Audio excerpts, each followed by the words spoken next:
Good morning students. बच्चों, आज हम हिंदी व्याकरण बुक आपकी वाणी इस बुक से पाठ 13 वाक्य इसकी रीडिंग करेंगे।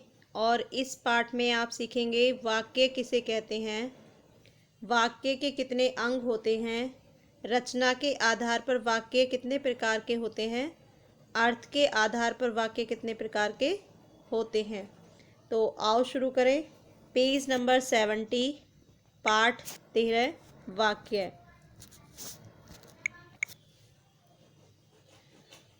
खजाने की खोज करता हुआ वीर एक कक्ष होता है कमरा, कमरे में जा पहुंचा। वहां उसे दीवार पर कुछ शब्द लिखे हुए दिखे।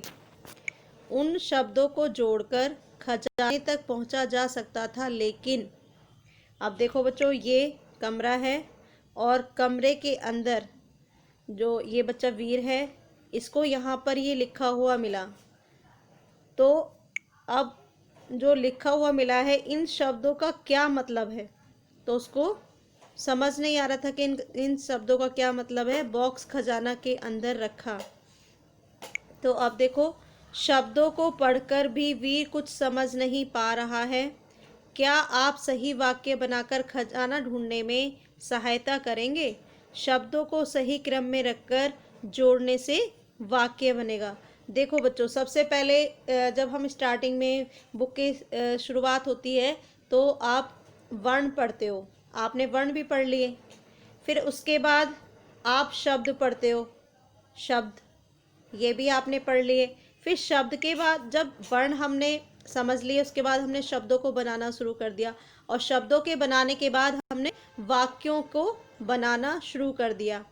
तो ये जो हमारे सही क्रम में, अगर हम इन शब्दों को सही क्रम में जोड़कर बनाएंगे तो ये हमारा बनेगा वाक्य।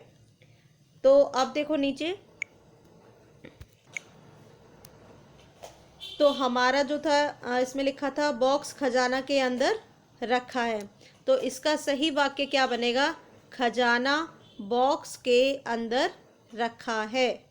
खजाना बॉक्स के अंदर रखा है। तो सही वाक्य हमने वीर की मदद कर दी सही वाक्य बनाकर। आपने जो वाक्य बनाया वह है खजाना बॉक्स के अंदर रखा है। इस वाक्य को पढ़कर वीर आसानी से समझ गया कि खजाना कमरे में रखे बॉक्स में है। वह आपकी बात इसलिए समझ सका क्योंकि आपने शब्दों को सही क्रम में रखकर वाक्य बनाया था।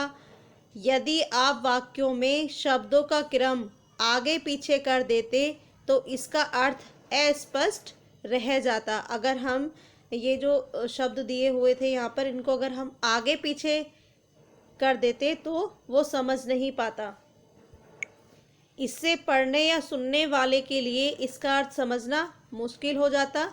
इसलिए बच्चों याद रखो कि सही क्रम में रखे गए दो या दो से अधिक सार्थक शब्दों के समूह को क्या कहते हैं? हम वाक्य कहते हैं। ठीक है बच्चों, सही क्रम में रखे गए दो या दो से अधिक सार्थक शब्दों के समूह को वाक्य कहते हैं। अब देखो पेज नंबर 71, वाक्य के अंग। वाक्य के दो अंग होते हैं बच्चों, उद्देश्य और विधेय। उद्देश्य में क्या आएगा हमारा? वाक्य में जिसके बारे में कुछ कहा जाता है उसे उद्देश्य कहते हैं। मुख्यतः वाक्य का कर्ता ही उद्देश्य होता है, जिसके द्वारा वाक्य में क्रिया की जाती है। विधेय में वाक्य में उद्देश्य के बारे में जो कुछ कहा जाता है उसे विधेय कहते हैं। संक्षेप में हम यह भी कह सकते हैं कि कर्ता द्वारा जो क्रिया की जाती है वह विधेय है। आइए उद्देश्य और विधेय को समझने के लिए हम नीचे उदाहरण देखें। देखो बच्चों, सौम्या साइकिल चला रही है। तो अब इसमें हमारा जो ये सौम्या है ये क्या है? उद्देश्य। और साइकिल चला रही है ये हो गया हमारा विधेय। तो इसमें हमारा क्या था उद्देश्य में, वाक्य में जिसके बारे में कुछ कहा जाता है। अब हम सौम्या के बारे में यहाँ कह रहे हैं कि सौम्या साइकिल चला रही है, तो वो क्या कर रही है, यहाँ पर साइकिल चला रही है। कौन? सौम्या। तो ये है हमारा कर्ता, तो ये कर्ता है हमारी सौम्या। ऐसे इसमें देखो, मम्मी खाना बना रही हैं। अब मम्मी हमारा क्या है, उद्देश्य, और विधेय हो गया हमारा खाना बना रही हैं। दादाजी पत्र पढ़ रहे हैं। दादाजी हमारा उद्देश्य हो गया, पत्र पढ़ रहे हैं विधेय हो गया। तो इसमें क्या है कि जिसके बारे में कुछ कहा जाता है। अब यहाँ दादाजी के बारे में हो रही कि दादाजी क्या काम कर रहे हैं, वो पत्र पढ़ रहे हैं। खाना बना रही है हमारी मम्मी, और साइकिल चला रही है सौम्या। तो ये हमारा कर्ता ही उद्देश्य होता है, जिसके द्वारा वाक्य में क्रिया की जाती है। इसके द्वारा चला रही है, बना रही है, पढ़ रहे हैं, ये है हमारी क्रिया। तो अब देखो, दिए गए पहले वाक्य में सौम्या साइकिल चलाने की क्रिया कर रही है, इसलिए सौम्या उद्देश्य है। उसके द्वारा साइकिल चलाने का काम हो रहा है, इसलिए साइकिल चला रही है विधेय है। ठीक है। दूसरे वाक्य में मम्मी उद्देश्य हैं, जो खाना बनाने की क्रिया कर रही हैं, इसलिए खाना बना रही हैं, ये हो गया हमारा विधेय। तीसरे वाक्य में दादाजी उद्देश्य, जो पत्र पढ़ने की क्रिया कर रहे हैं, अतः पत्र पढ़ रहे हैं, ये हो गया हमारा विधेय। अब आता है बच्चों हमारे वाक्य के प्रकार। वाक्य कई प्रकार के होते हैं, लेकिन इस अध्याय में हम रचना के आधार पर, अर्थ के आधार पर वाक्य के प्रकार के बारे में पढ़ेंगे। इनके बारे में जानते हैं। रचना के आधार पर हमारे जो वाक्य होते हैं वो होते हैं 3। रचना के आधार पर वाक्य होते हैं 3: सरल वाक्य, संयुक्त वाक्य और मिश्रित वाक्य। रचना के आधार पर वाक्य 3 प्रकार के होते हैं: सरल वाक्य, संयुक्त वाक्य और मिश्रित वाक्य। Next page number 72।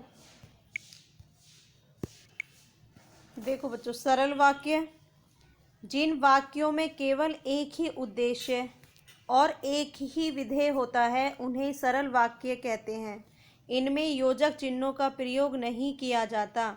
जैसे देखो उदाहरण, सुमेधा पेड़ से आम तोड़ रही है, ये हमारा सरल वाक्य है। रघु रेडियो पर गाने सुन रहा है। क्यों है यह सरल वाक्य? कि इसमें योजक चिन्ह जो होते हैं उसमें इनका प्रयोग नहीं किया जाता, तो ये सरल वाक्य है। संयुक्त वाक्य में जब दो अलग अलग स्वतंत्र वाक्यों को योजक की मदद से, इसमें योजक होता है संयुक्त वाक्य में, योजक की मदद से जोड़कर एक वाक्य बनाया जाता है, तो उसे संयुक्त वाक्य कहते हैं। जैसे नीति पढ़ रही है और ध्रुव खेल रहा है।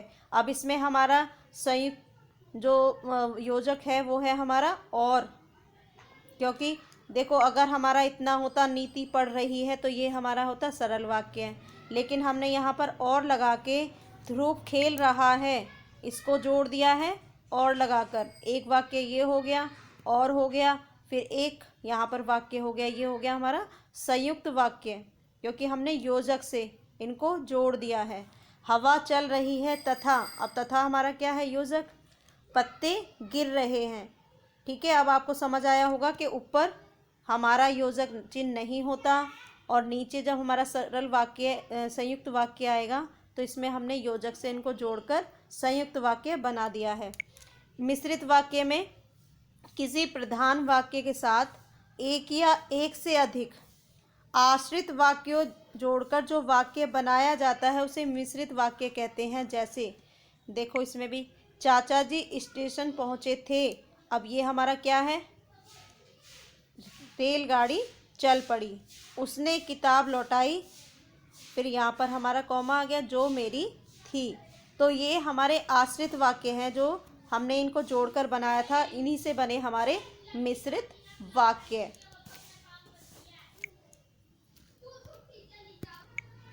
बच्चों पेज नंबर 74 पर आपके बुक में ही प्रश्न उत्तर दिए हुए हैं, प्रश्न, और हमने यहाँ पर उत्तर करने हैं बुक में ही सुंदर राइटिंग में। दिए गए प्रश्नों के उत्तर लिखिए। तो वाक्य किसे कहते हैं, इसके कितने अंग होते हैं? तो उत्तर में आएगा आपका सही क्रम में रखे गए दो या दो से अधिक सार्थक शब्दों के समूह को वाक्य कहते हैं।